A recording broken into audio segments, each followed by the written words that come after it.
오늘 우리가 읽는 누가복음 8장의 내용, 우리가 읽은 말씀과 같이 예수님께서는 자신에게 주어진 짧은 시간 동안 쉴 새 없이 주의 복음을 계속적으로 전하고 전파하시고 가르치시고 또 많은 귀신 들린 자들을 고쳐주시고 또 병자들을 고쳐주시는 일을 행하시게 됩니다. 시간이 흘러감에 따라서 이 예수님을 따르고 또 믿는 사람들이 생겨났는데, 오늘 우리가 읽은 앞부분에 보면은 막달라 마리아, 7 귀신이 들렸다가 치유함을 받은 여인이다 소개가 되죠. 막달라 마리아, 요한나, 수산나라고 하는 이런 여인들이 일찍이 이 예수님이 하신 일을 자신들의 재물을 가지고서 섬겨가는 그런 모습들이 있었다, 이렇게 소개가 됩니다. 그리고 씨 뿌리는 자의 비유, 또 우리가 읽은 말씀에 보면 빛에 대해서 하시는 말씀, 또 삼가 주의하여 들으라 하는 예수님의 말씀을 보게 됩니다. 하나님 나라에 있어서 새로운 가족의 개념이 무엇인가에 대해서도 우리가 읽은 부분 19절부터 21절 말씀에 소개가 돼요. 이어서 긴 내용들로 구성이 되어 있는데 22절 이하부터 마지막 절 내용에는 우리가 잘 아는 특별한 사건이 기록이 됩니다. 갈릴리 바다를 예수님이 풍랑을 통과하면서까지 이 제자들을 데리고 맞은편 이방인들이 주로 살고 있는 지역으로 예수님이 이 제자들을 데리고 가십니다. 거라사 땅으로 알려져 있어요. 그곳에 찾아가셔서 예수님이 하신 일이 무엇이냐면 귀신이 들려있는 그 사람을 예수님께서 치유하시기 위해서 그곳을 찾아가셨다가 그 사람이 치유되고 나서 다시 제자들 데리고 이 갈릴리 바다를 건너오시게 되는 일, 또 오시자마자 또 예수님이 계속 이 치유의 일들을 감당하시는데, 오랫동안 혈루증을 앓았던 한 여인이 치유를 받게 된 사건, 12년 동안, 그리고 회당장 야이로의 딸이 죽었던 그 딸을 예수님께서 다시 살리시는 일들, 이것이 오늘 우리가 있는 이 8장에서 기록이 되고 있는 내용들입니다. 이 내용들을 일련의 하나의 스토리로 엮어볼 수 있다, 이렇게 생각이 됩니다. 예수님께서 하나님 나라의 복음을 전할 때 사람들의 반응은 두 가지로 갈라지죠. 그 복음을 듣고 믿는 사람들이 있고 따르는 사람들이 있는가 하면, 또 그 복음을 배쳐가고서 결국 정죄를 당하게 되는 그런 일들이 따라오게 됩니다. 그래서 이 두 가지의 갈래길 외에는 다른 길이 없다는 사실들을 예수님은 계속 이 천국 복음을 통해서 이 일들을 계속 수행해 가시게 됩니다. 많은 사람들이 예수님이 간 곳곳마다 따라다녀요. 그래서 그 많은 사람들이 이렇게 두 가지의 반응으로 엇갈리게 되는 근본적인 원인이 어디에 있을까 할 때, 예수님은 그들이 잘 아는 이 농사 가운데 씨 뿌리는 자의 비유를 통해서 어떤 자들이 그렇게 그 복음을 듣고 믿고 따르고 그들의 삶을 변화하는지, 또 왜 그렇지 못하는지를 이 비유를 통해서 말씀을 해주시게 됩니다. 이 비유의 내용은 우리 너무나 잘 아는 내용이죠. 밭에 대한 4가지의 경우를 예수님이 말씀하신 것입니다. 길가 밭에 떨어진 씨앗, 바위 위에 떨어진 씨앗, 가시떨기 위에 떨어진 씨앗, 그리고 마지막에 좋은 땅에 떨어진 씨앗을 예로 들어서 하나님의 말씀, 천국의 복음이 선포되고 가르쳐질 때 사람들의 이 다양한 반응이 이와 같다라는 말씀을 예수님이 해주시는 겁니다. 이 씨가 뭐냐? 하나님의 말씀이다. 예수님이 친히 풀어주시죠. 길가는 이 씨가 부러졌을 때 그 씨가 땅 속으로 스며들기 이전에 새들이 와서 그것을 먹이로 쪼아먹고 가져가 버린다는 겁니다.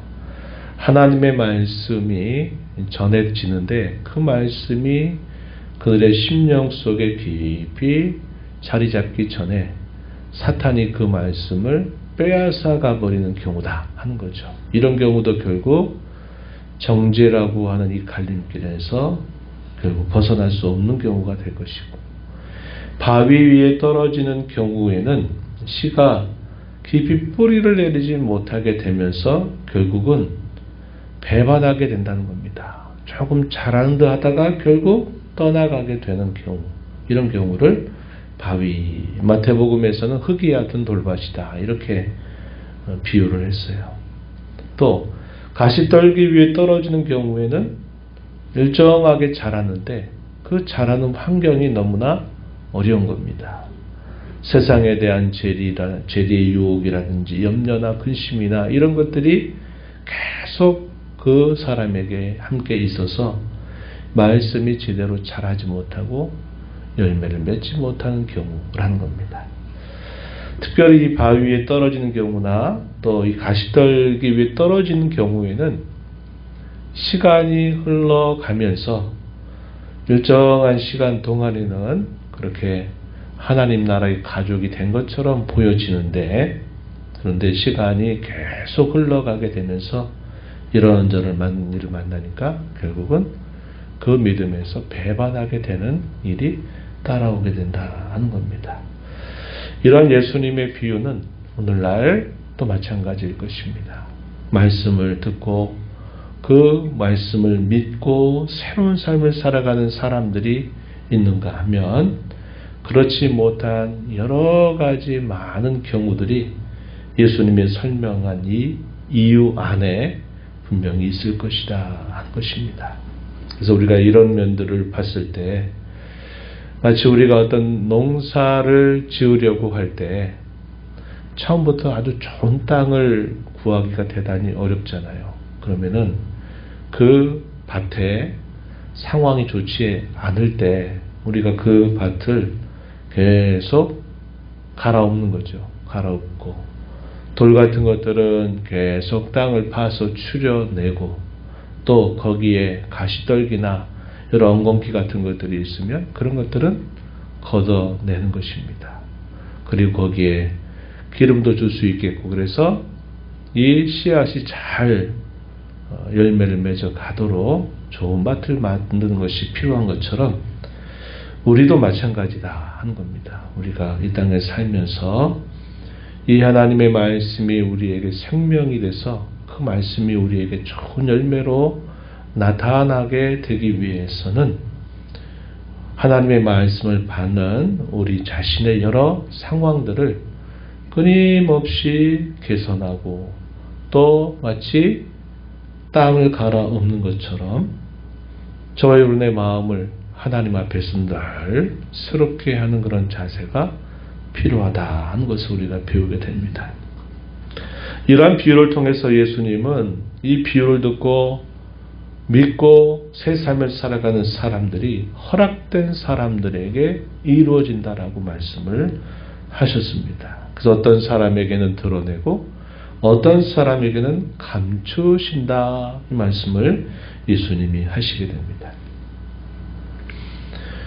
그 이어서 빛이라고 하는 걸 통해서 어떤 사람이 빛을 하는데 그 빛을 가리게 만들지 않고 그 빛을 잘 보이도록 하는 것은 당연하다 하는 것을 통해서 숨긴 것이 감출 수가 없고 분명히 드러나게 될 것이다 하는 말씀을 하십니다. 이걸 통해서 예수님을 통해서 전파되는 이 하나님의 나라가 많은 사람들에게 결국은 드러나게 될 것을 이야기하면서 그럴 때 너희는 어떻게 그 말씀을 들을까를 스스로 삼가하도록 하여라 하는 말씀을 주시는 것입니다. 우리가 읽은 말씀 18절 한번 가서 보세요.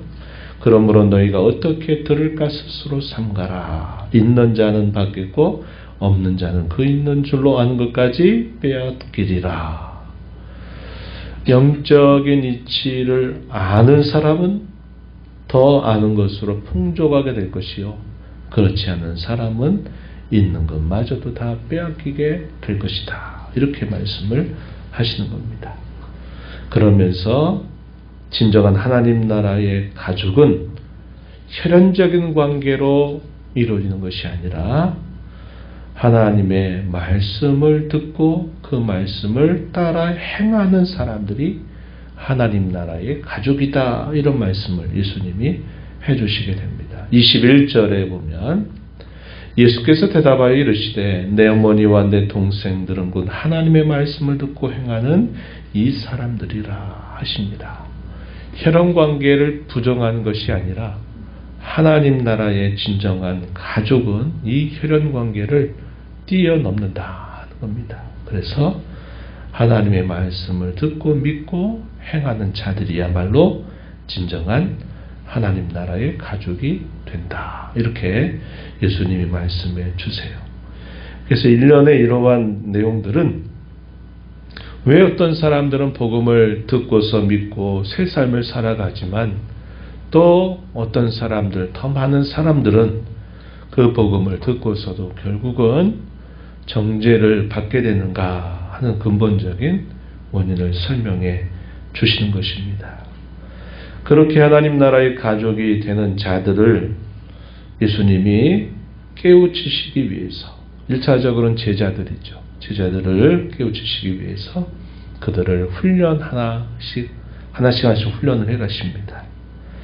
갈릴리 바다에 풍랑이 일어나고 있는데 그곳을 가게 해요. 죽음의 위협을 당합니다.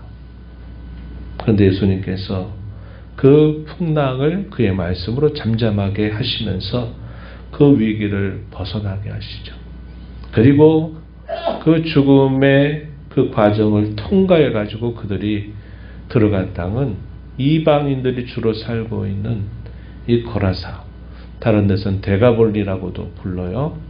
이방인들이 있는 곳인데 그 중에서도 또 누구를 만나러 데려가시냐면 이 무덤을 마치 거처로 삼고 살아가는 어떤 사람도 제어할 수 없는 아주 흉악한 마귀에 사로잡혀 있는 한 미친 사람을, 귀신 들린 사람을 예수님이 만나셔서 그를 치유하시는 겁니다. 그리고 또다시 갈릴리 바다를 건너서 제자들을 데려와요. 우리가 생각해 봤을 때 그것이 얼마나 가치가 있는 일이라고, 왜 그렇게까지 위험을 무릅쓰고 그렇게 하시는가 할 때 이해하기가 어렵죠. 그런데 예수님은 이 사건을 통해서 제자들의 마음속에 각인을 시켜줘요. 하나님의 나라에 들어갈 자, 이 영혼의 가치가 얼마나 중요한가를 예수님은 그들의 경험을 통해서 보여주시는 것입니다. 사람들은 거들떠보지도 않죠. 그 사람이 빨리 좀 죽었으면 싶어 할 겁니다. 왜냐하면 도무지 통제가 안 되는 사람이고 그 사람을 어떻게 해보려고 많이 노력을 했지만 그를 제어할 수 있는 사람이 없는 겁니다. 그래서 목숨은 가지고 있지만 그야말로 그들에게는 정말 사라졌으면 하는 대상으로 여겼던 그 한 영혼을 위해서 예수님이 제자들을 데리고 풍랑까지 지나서 그 영혼을 치유하시고서 다시 돌아오시게 된 거죠. 그걸 통해서 한 사람의 영혼이 얼마나 소중한가. 귀신 들린 사람, 죄인 할 것 없이 이 하나님 나라에 들어가는 그런 영혼이 얼마나 귀하고 가치 있는가 하는 것을 예수님이 이걸 통해서 제자들에게 보여주시는 겁니다. 그리고 아까 말씀드렸듯이 12해 동안 혈루증을 앓던 여인이 예수님의 옷자락을 만지게 되면서 치유를 받게 된 사건, 우리 잘 아는 이야기죠. 회당장 야이로의 딸이 죽었던 그 일을 또 예수님께서 치유하셔서 새로운 생명을 주시는 것. 하나님 나라의 가족이 된 사람들이 무엇을 위하여 힘써야 될까 할 때 이렇게 사람들을 건져내서 그들로 하나님 나라의 백성으로 살게 하는 일, 하나님 나라의 가족이 되게 하는 일, 이 일을 힘써야 될 것을 이 일련의 여러 사건들은 저와 여러분에게 잘 보여주고 있다 하는 것입니다. 오늘 우리가 이 말씀들을 생각하면서 복음의 은혜를 허락받은 것, 이 은혜가 얼마나 우리에게 큰가 하는 사실을 다시 되새기면서 감사로 저와 여러분의 삶을 늘 채워나가게 되기를 바라고, 저와 여러분의 마음밭을 잘 기경하여서 그 복음의 은혜를 잘 누리고 열매를 맺어가는 삶이 되기를 또 바라는 겁니다. 그리고 또 일찍이 여인들이 그 예수님의 사랑을 알고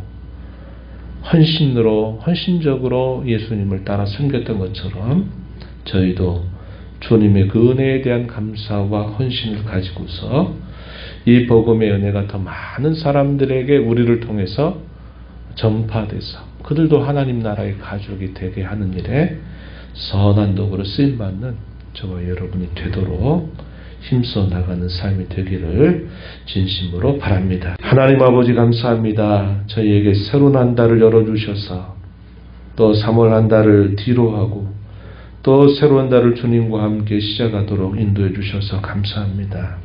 이 한 달 동안에도 하나님께서 저희들을 통해서 써내려 가실 하나님의 구원의 이야기를 저희가 기대하면서 무엇보다도 하나님께서 저희에게 값없이 베풀어 주신 은혜를 통해 하나님의 자녀가 되게 하시고 하나님 나라를 소유하는 자가 되게 하신 은혜에 늘 감사로 삶을 채워가게 하시고 저희 마음의 밭을 잘 기경하고 기경해서 좋은 밭이 되어서 이 복음의 은혜가 저희 안에 충만하게 누려지게 하여 주시길 바라고, 또한 저희들을 통해서 아직도 이 구원의 복음을 알지 못하는 많은 사람들에게 또 이 복음을 통해서 그들도 하나님의 가족이 되게 하는 일에 또 힘써 살아가는 저희들이 되게 해주시기를 간절히 바라옵나이다. 나라의 여러 어려움들 또 저희가 삶 속에서 경험하는 크고 작은 여러 일과 사건들 속에서 늘 하나님께서 저희에게 베풀어 주시는 은혜를 신뢰하면서 믿음의 길을 택하고 살아가는 저희들 모두가 되게 해주시기를 바랍니다. 은혜의 보호자 앞에 나와서 아버지의 은혜를 구하는 모든 심령들의 간구를 기울여 주시고 응답해 주시기를 바라며 예수님의 이름으로 기도하옵나이다. 아멘.